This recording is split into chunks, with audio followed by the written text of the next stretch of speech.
Hi! Ayan. So, andito ako sa labas ngayon.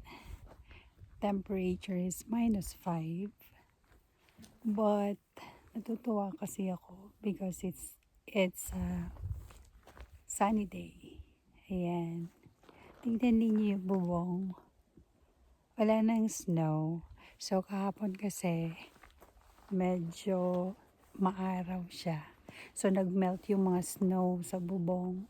Kaya sabi ko, lalabas ako today. Ayan, to breathe the fresh air. Ayan, kasi tour ko na rin kayo. Marami pa rin siyang yellow, pero tumigas dahil dun sa rain. Konting rain meron kasi kahapon tapos nag-araw. Nagmelt siya. Ayan. Diba ang ganda? Merong sun, kaya lang hindi makita sa camera ko.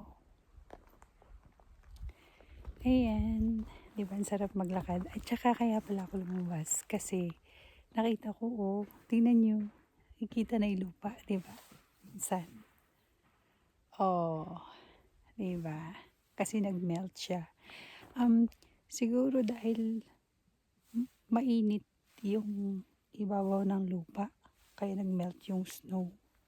Kaya lang, may snow warning na naman sa news. Mamaya daw may snowfall na naman. So may advisory.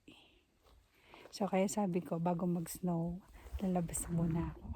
Tapos maglalakad-lakad, diba? Ayan. Ayan. For sale. Murang-mura na lang. Ayan. Kaya tigas. Nakakatuwa, diba? Sobrang tahimik. Ayan. Tapos, itong puno na ito, ilan-ilan lang sila na hindi sila namamatay sa winter. Unlike yung iba, talagang nagfo-fall. Yan. Nagfo-fall. Ayan. Tapos pag nag-spring ulit, babalik ulit yung mga dahon niya. So, ayan. Nakita ko lang yung snow. Tsaka yung lupa. Oh, di ba? May lupa na. Yahoo! Malapit na kasing mag-spring. Sabi nila, March 1 or March 9. May nagsasabi March 20. Beginning na ng spring. Pero, look at that. Di pa rin nagme-melt yung snow. Ang ganda. Lamig. At ang hangin super fresh. Kasi may lake syempre sa tabi. Tapos, konti lang ang tao. Diba? Walang pollution. Peaceful, quiet. Ayan. Pinakita ko lang sa inyo. Kasi natutuwa ako. Kasi nakita ko na yung lupa. Oh. Diba?